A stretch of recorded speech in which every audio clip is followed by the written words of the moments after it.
ഇറാന്റെ അതേ മാതൃക പിന്തുടർന്നുകൊണ്ട് ഉക്രൈനും ഇപ്പോൾ റഷ്യയുടെ മേലെ മാരകമായിട്ടുള്ള ആക്രമണം നടത്തിക്കൊണ്ടിരിക്കുകയാണ്.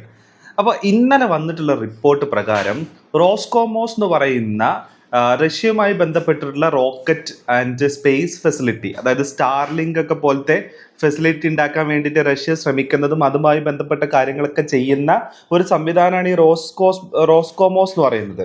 അപ്പോൾ അതിന് നേരെ ഇന്നലെ ഉക്രൈൻ്റെ മാരകമായിട്ടുള്ള ആക്രമണം ഉണ്ടായിട്ടുണ്ട്. ഡ്രോൺ അറ്റാക്കാണ് ഉണ്ടായിരിക്കുന്നത്. അപ്പോൾ പറഞ്ഞു വരുന്നത് എന്താ വെച്ച് കഴിഞ്ഞാൽ, ഇറാൻ ആക്ച്വലി ലോകത്തിന് മുന്നിൽ കാണിച്ചു കൊടുത്തിട്ടുള്ള ഒരു മാതൃകയുണ്ട്. അതായത് കയ്യിലുള്ള ആയുധങ്ങൾ വെച്ചിട്ട് അതായത് ഏറ്റവും തന്ത്രപ്രധാനമായിട്ടുള്ള സ്ഥലങ്ങളെ കയറിയിട്ട് ഹിറ്റ് ചെയ്യുക, അറ്റാക്ക് ചെയ്യുക എന്ന് പറയുന്ന പരിപാടി. ഇതേ തന്ത്രത്തിലേക്ക് യഥാർത്ഥത്തിൽ ഇപ്പോൾ ഉക്രൈനും കടന്നിരിക്കുന്നു എന്ന് വേണം പറയാൻ. ഇപ്പൊ ഇതിനിടയ്ക്ക് റഷ്യ മാരകമായിട്ടുള്ള അറ്റാക്ക് ഉക്രൈൻ്റെ മേലെ നടത്തുന്നുണ്ട്. പക്ഷേ ഇന്നലെ നടന്നിട്ടുള്ള ഈ റോസ്കോസ്മോസ് എന്ന് പറയുന്ന ഇതിൻ്റെ നേരെ നടന്നിട്ടുള്ള ഈ അറ്റാക്ക് എന്ന് പറയുന്നത് ചില്ലറ അറ്റാക്ക് അല്ല. അതായത് റഷ്യക്ക് പല എൻഡില് പല ലെയറുകളിലായിട്ട് പണി കിട്ടുന്ന ഒരു സാധനമാണ് ഇന്നലെ നടന്നേക്കുന്നത് എന്നുള്ളതാണ്. ഒന്നാമത്തതായിട്ട് ഇപ്പോൾ സ്റ്റാർലിങ്ക് ഒക്കെ പോലത്തെ ലോ എർത്ത് കണക്ടിവിറ്റിയിലുള്ള ഒരു ഇന്റർനെറ്റ് നെറ്റ്വർക്ക് സംവിധാനം ഉണ്ടാക്കിയെടുക്കുക, അതിനോട് കോമ്പീറ്റ് ചെയ്യുന്നത് പോലത്തെ സിസ്റ്റം ഉണ്ടാക്കിയെടുക്കുക എന്ന് പറയുന്നത് റഷ്യയുടെ ഒരു സ്വപ്നമാണ്. ആ സ്വപ്നം നടപ്പിലാക്കാൻ വേണ്ടിയിട്ട് യഥാർത്ഥത്തിൽ പണിയെടുക്കുന്ന ഒരു സ്ഥാപനമാണ് ഈ പറഞ്ഞ റോസ്കോസ്മോസ് എന്ന് പറയുന്ന ഈ ഒരു സ്ഥാപനം. അപ്പോൾ അതിന് നേരെയാണ് ഇന്നലെ ഉക്രൈൻ്റെ അടി കിട്ടിയിരിക്കുന്നത് എന്നുള്ളതാണ്. ഇപ്പോൾ റഷ്യ യഥാർത്ഥത്തിൽ ഉക്രൈന് നേരെ ഉപയോഗിക്കുന്നത് ഇറാൻ നിർമ്മിച്ചിട്ടുള്ള ഡ്രോണുകളും അതേപോലെ തന്നെ ഇറാന്റെ ഡ്രോൺ ടെക്നോളജിയൊക്കെയാണ്. അതേപോലെ തന്നെയാണ് ഉക്രൈൻ്റെ കയ്യിലും ഇതേപോലെ തന്നെ ഡ്രോണുകളുണ്ട്, മിസൈലുകളുണ്ട്, ബാലിസ്റ്റിക് മിസൈലുകളുണ്ട്. അത് വെച്ചിട്ട് ഉക്രൈൻ്റെ തിരിച്ചടി നടക്കുന്നുണ്ട്. അതിൽ ഇറാൻ അമേരിക്കക്ക് നേരെ നടത്തിയിട്ടുള്ള തന്ത്രം എന്താണോ, തന്ത്രപ്രധാനമായിട്ടുള്ള കേന്ദ്രങ്ങളെ നോക്കി ആക്രമിച്ച് തിരിച്ചടിക്കാനും തങ്ങളെ ആക്രമിക്കാനുമുള്ള ശത്രുവിൻ്റെ ശേഷി ഇല്ലാതാക്കുക എന്ന് പറയുന്ന തന്ത്രം തന്നെയാണ് യഥാർത്ഥത്തിൽ ഉക്രൈനും ഇവിടെ നടപ്പിലാക്കുന്നത്. ഇതിനെ നമ്മൾ എങ്ങനെ കാണണമെന്ന് ചോദിച്ചു കഴിഞ്ഞാൽ, ഇപ്പം നമ്മൾ USS അബ്രഹാം ലിങ്കണിലൊക്കെ നടക്കുന്ന പ്രശ്നങ്ങൾ ഞാൻ തന്നെ വീഡിയോ ചെയ്തിട്ടുണ്ട്. അതിൻ്റെ പ്രധാനപ്പെട്ട റീസൺ എന്ന് പറയുന്നത് ഈ പറയുന്ന കപ്പലുകളിലേക്കൊക്കെ ഉള്ള സപ്ലൈ ചെയ്ത് ഇല്ലാതായി എന്നുള്ളതാണ്. ഈ അമേരിക്കയുടെ 5th ഫ്ലീറ്റിന്റെ ആസ്ഥാനമായിട്ടുള്ള ബഹ്റൈൻ അടക്കം നശിച്ചുപോയി. അതായത് ഈ ആസ്ഥാനങ്ങൾ നശിച്ചുപോയി. ഇപ്പൊ ഇവർക്ക് ഓപ്പറേറ്റ് ചെയ്യാൻ പറ്റുന്ന ഏക സ്ഥലം എന്ന് പറയുന്നത് ഗാർഷ്യ എന്ന് പറയുന്ന ദ്വീപാണ്. അതായത് ഇന്ത്യയുടെയും ശ്രീലങ്കയുടെ ഒക്കെ താഴെ മൂക്കിന്റെ അറ്റത്തായിട്ട് കിടക്കുന്ന ഒരു ദ്വീപാണിത്. ഇത് യഥാർത്ഥത്തിൽ എനിക്ക് തോന്നുന്നു ബ്രിട്ടീഷ് ആധിപത്യത്തിന് കീഴിലുള്ളതാണ് ഈ ഒരു ദ്വീപ്. അപ്പോൾ അവിടെ നിന്നാണ് യഥാർത്ഥത്തിൽ ഇപ്പൊ ഇവർക്ക് ഓപ്പറേറ്റ് ചെയ്യാൻ കഴിയുക. കുവൈത്തിൽ നിന്നോ ഖത്തറിൽ നിന്നോ ബഹ്റൈനിൽ നിന്നോ സൗദി അറേബ്യയിൽ നിന്നോ UAE നിന്നോ പോലും ഇവർക്ക് ഇപ്പോൾ ഓപ്പറേറ്റ് ചെയ്യാൻ പറ്റാത്ത സ്ഥിതിവിശേഷമുണ്ട്. അതിൻ്റെ പ്രശ്നങ്ങൾ അമേരിക്കൻ സൈന്യവും നാവികസേനയും നേരിടുന്നുമുണ്ട്.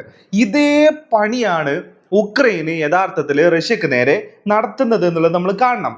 അപ്പോൾ ഇവിടെ ഏറ്റവും പ്രധാനപ്പെട്ട ചില കാര്യങ്ങൾക്ക് നേരെ അറ്റാക്ക് വരുന്ന സമയത്ത്, അല്ലെങ്കിൽ ഈ റോസ്കോസ്മോസിനോട് അറ്റാക്ക് നടത്തുന്ന സമയത്ത് അത് എത്രത്തോളം സീരിയസ് ആണ്, എത്രത്തോളം ഈ പറയുന്ന കാര്യങ്ങളുമായിട്ട് കണക്ട് ചെയ്ത് നിൽക്കുന്നുള്ളത് നോക്കണം.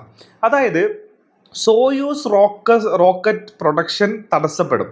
അതായത് റഷ്യയിലെ സോയൂസ് ലോഞ്ച് വെഹിക്കിൾസിന്റെ പ്രധാന പ്രൊഡക്ഷൻ സെന്ററാണ് ഈ പറയുന്ന റോസ്കോസ്മോസ് എന്ന് പറയുന്നത്. അതിനാൽ പ്രൊഡക്ഷൻ അസംബ്ലിയിലെ ക്രിട്ടിക്കൽ ഭാഗങ്ങൾ നശിച്ചിട്ടുണ്ടെങ്കിൽ അടുത്ത ലോഞ്ചസിന്റെ ഷെഡ്യൂൾ വൈകാൻ സാധ്യതയുണ്ട്. അപ്പോൾ ഇതാണ് ആദ്യം കിട്ടുന്ന പണി. അതായത് ചില ഭാഗങ്ങൾ നിർമ്മിക്കുന്ന സ്ഥലമായതുകൊണ്ട് തന്നെ, അതേപോലെ തന്നെ ചില ഭാഗങ്ങൾ നിർമ്മിക്കാൻ ഈ ഒരു പർട്ടിക്കുലർ പ്ലേസ് അത്രയും എസെൻഷ്യൽ ആയതുകൊണ്ട് തന്നെ അടുത്ത ബാച്ചിനെ ലോഞ്ച് ചെയ്യുക, അടുത്ത ബാച്ചിനെ അനക്സ് ചെയ്യുക എന്ന് പറയുന്നത് ഈ റഷ്യൻ ആർമിക്ക് ഏറ്റവും കൂടുതൽ തലവേദന ഉണ്ടാവുന്ന ഒരു സംഗതിയായിട്ട് വരും. അതേപോലെ തന്നെ മിലിറ്ററി സാറ്റലൈറ്റിനെ ബാധിക്കും.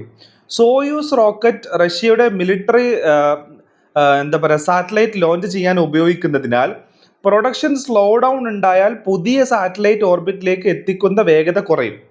അടുത്തത് റാസ്വെറ്റ്, റഷ്യയുടെ സ്റ്റാർലിങ്ക് കോമ്പറ്റീറ്റർ. ഇതാണ് ഏറ്റവും പ്രധാനപ്പെട്ടത്. റഷ്യ റാസ്വെറ്റ് എന്ന low earth orbit satellite communication network വികസിപ്പിക്കുന്നുണ്ട്. ലക്ഷ്യം സ്റ്റാർലിങ്ക് പോലെയുള്ള സാറ്റലൈറ്റ് ഇന്റർനെറ്റ് കമ്മ്യൂണിക്കേഷൻ കാപ്പബിലിറ്റി ഉണ്ടാക്കുക എന്നതാണ്. പ്രോഗ്രസിന്റെ റോക്കറ്റ് ഈ സാറ്റലൈറ്റ് നെറ്റ്വർക്കിന്റെ ഡിപ്ലോയ്മെന്റിൽ ഉപയോഗിക്കുന്നു എന്നാണ് റിപ്പോർട്ടുകൾ. അതായത് പറഞ്ഞു വരുന്നത് എന്താ വെച്ചാൽ സ്റ്റാർലിങ്ക് എന്ന് പറയുന്നത് എത്രത്തോളം എസെൻഷ്യൽ ആണ് ലോകത്ത് എന്നുള്ളത് നമുക്കറിയാം, എത്രത്തോളം ഡോമിനേറ്റഡ് ആണ് അവർ എന്നുള്ളത് നമുക്കറിയാം. ഇതുപോലത്തെ ഒരു കമ്മ്യൂണിക്കേഷൻ സിസ്റ്റം യഥാർത്ഥത്തിൽ റഷ്യയുടെ കയ്യിലില്ല.